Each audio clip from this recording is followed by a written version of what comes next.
तेल है तेल हाम्रो यसरी छेउछेउमा जति सकिन्छ रातो राख्यो यता यता अनि त्यसपछि यता लियो अलिकता चाहिँ त्यसपछि यहाँ लगाइसकेपछि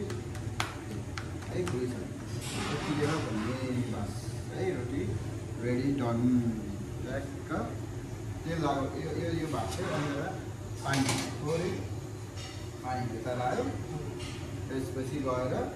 राख्ने बेलामा तपाईँले के गर्नु पऱ्यो भन्दाखेरि यसलाई चाहिँ यहाँ बिचमा हात चाहिँ ट्याक्कै यसरी ब्लकमा हानेर यहाँ राखे पनि भयो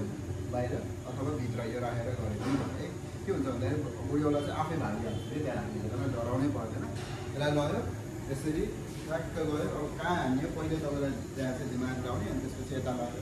झ्याप है अनि आचु झ्याप बस्यो हात चाहिँ झ्याप्प झ्याप्प पार्नु पऱ्यो कि